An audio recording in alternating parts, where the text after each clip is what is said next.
Okay, they're building a new house down the road and it is very distracting and there's nothing I can do about it, sorry. So if you've been paying attention, you know that I am late filming this video. If you've been paying really close attention, you know that not only am I late filming this video, but the last video was year-old footage, which means that I haven't actually filmed a video in over a month. And I'm gonna tell you why. But also while we do that, we're going to pop into the RV. It is getting cold and we're gonna get some below freezing temperatures, but we're not winterizing yet because we're going out for Christmas. So I'm going to hook up to shore power and get a small ceramic heater popped into the RV and catch you guys up on what's been going on in the Overlander household. Let's go.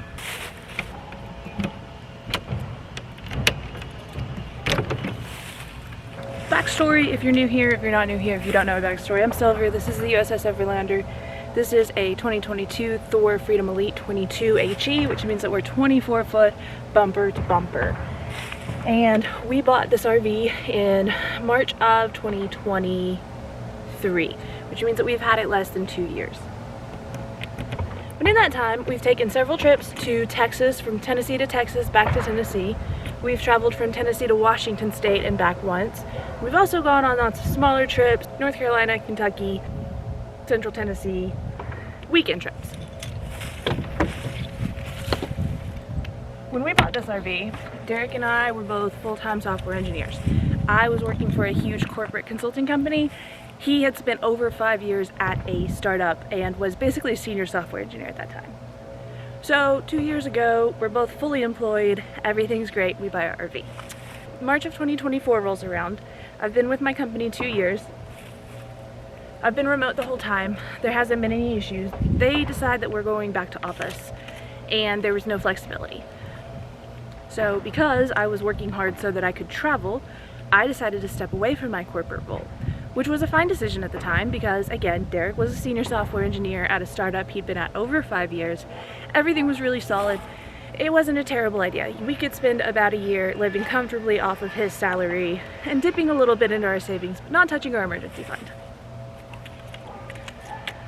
So things were great. We went on lots of adventures. I had more time to do stuff like YouTube. Things were good. Then in early October, which if you'll look back at my posting schedule is about when I fell off the map, suddenly Derek was laid off with no warning and less than 2 weeks severance. And things have been rough since then. It has been right at 2 months. I've applied to over 100 jobs. He's applied to just as many. And nothing looks really promising yet. So essentially our RV is grounded until we have household income. Which, you know, things could be a lot worse. Instead of not getting to go on adventures, we could, like, you know, be homeless. And so I want to make sure to check my privilege here that, you know, oh, things might get so bad that we might have to decide if we're selling our house or our RV. Like, that is a very privileged position to have. I know a lot of people my age are living paycheck to paycheck, and yes, we've made some good decisions, but also we've had a lot of privilege along the way. So I want to acknowledge that, and I also want to say that it was really difficult for me to want to have this discussion on the YouTube, but it's also really important for me to authentically share the challenges of RV life. And one of the challenges is everything can be going great 1 minute and then suddenly, through no fault of your own, no income. That's where we're at right now. It's not a great place to be, but also things have been a lot worse.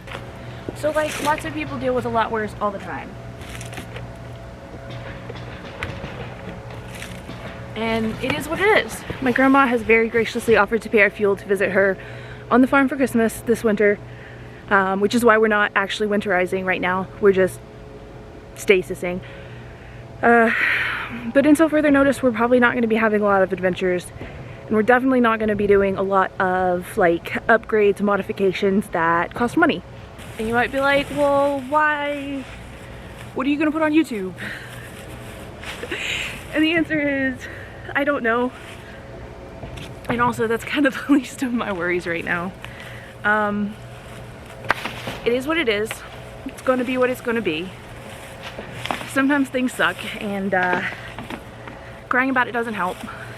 I have cried about it. Don't think that I'm just chill with this. It's taken me 2 months to get to this point of whatever's gonna happen is gonna happen. But it's where we've been. Sometimes it's like that.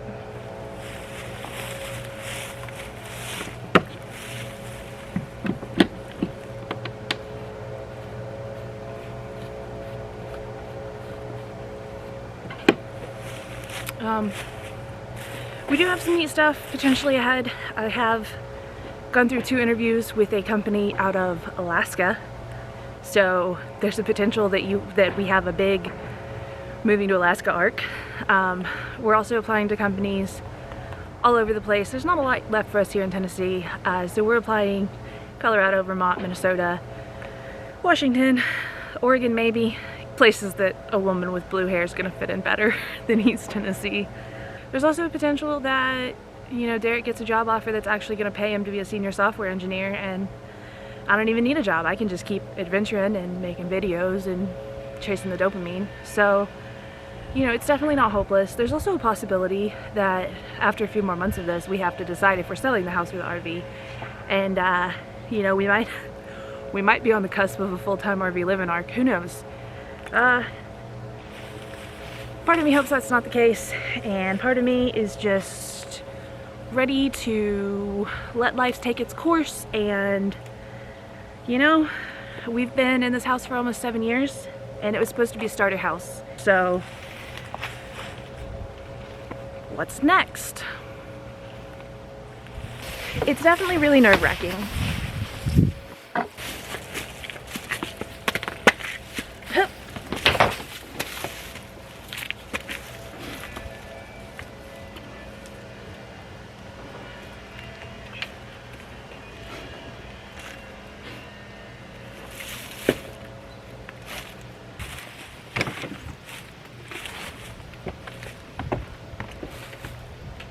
I feel like I should give y'all something like partially useful as far as RV stuff goes. If I were winterizing right now, what I would do is I would set up our black and gray tank drainage system just directly into the sewer. I would empty all the tanks. I would make sure that the freshwater / potable tank is completely empty. Both the gray and black tanks completely empty. I would dump several gallons of food safe RV antifreeze, the pink stuff, into the potable water tank. I would bypass the water heater, make sure that all power was cut to the water heater, relieve the hot water tank pressure, and remove the plug from the hot water tank and leave it completely open.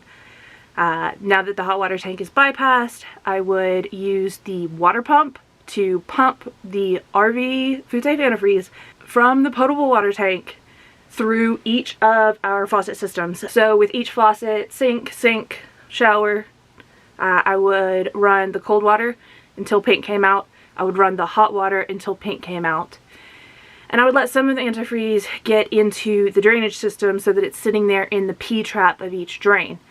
I would also run the toilet until pink came out of the toilet, and then I would make sure that I had at least a half cup or a cup of the antifreeze sitting on the silicone seal of the toilet so that that silicone doesn't get all dried out and frozen.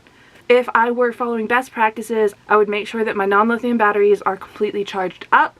Then I would disconnect them and I would take them inside somewhere warm for winter storage. I would not leave them in the cold, and I would not leave them in a place where they're getting DC voltage drain, letting them go completely dead. What else would I do if I were properly winterizing? I would absolutely be putting the cover on the RV. UV damage is just as brutal in the winter as it is in the summer. You want to make sure that your roof and your tires are getting the least UV exposure as possible. If I were very prudent and cautious, I would get my rig up onto jacks so that the tires aren't just sitting in the same spot all winter with all that house weight on them, especially with the temperature expanding, deflating. That's a good way to have to buy new tires before you can do anything in the summer. I would also potentially put some fuel stabilizer in my tank if I were going to put my RV in storage. And I would absolutely, no matter what, make sure that I get every single little bit of food out of the rig. That's something that we do by default since our RV is stored outside and not in any sort of garage or shelter. We want to make sure that there's absolutely no draw to get mice, rats, rodents, pests into the RV. Nobody wants ants. But I'm not doing any of that.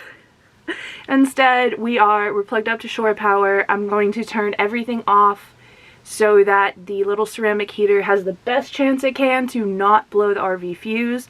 This is a standard ceramic heater, but it does have as many possible safety mechanisms as possible. It has a toggle on the bottom, so if it gets knocked over, it turns itself off. It does have like a thermostat in it, so it's not going to be running if it doesn't need to be running. Because we're half-assing this, there's no better way to put it. Okay, this is a half-assed winterization, if ever I've seen one. So what I'm going to do is I'm going to make sure that all of the cabinets and doors are open.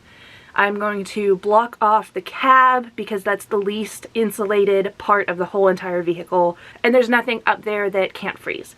So we want to keep all of the heat from the heater in the living space where it actually matters.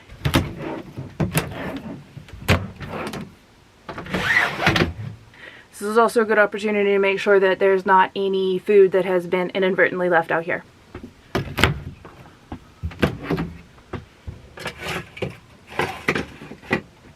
We are double checking that our refrigerator has airflow.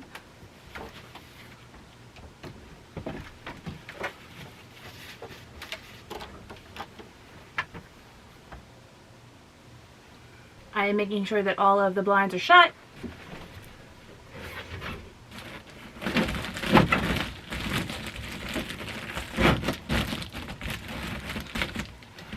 Apparently I didn't put any of the hatch covers in last time I was out here. Oopsies.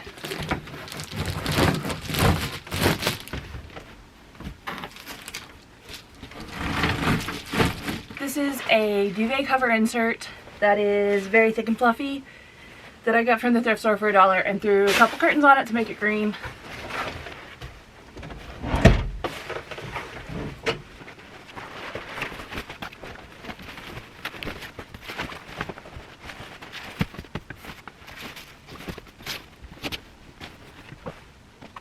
Okay, it's very pink in here. Hang on. If you don't have RGB lighting for your RV, get it. Totally worth it. So another thing that we're going to do is we're going to get all of the textiles, basically anything that's going to hold moisture. We want that to be as spread out as possible to reduce the likelihood of mold. So for instance, our dinette cushions, if moisture gets between this pleather material and another hard surface, it's just gonna smush in and stay there. So we want to give our cushions a fighting chance. Kind of just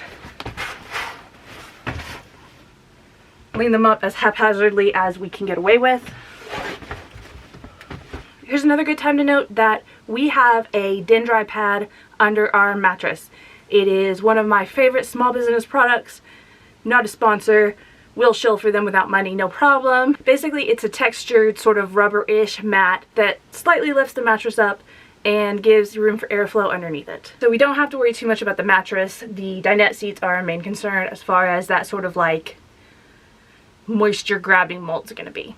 So with that, I'm going to kill the lights, kill the battery, kill everything I can other than the shore power that's gonna run this heater.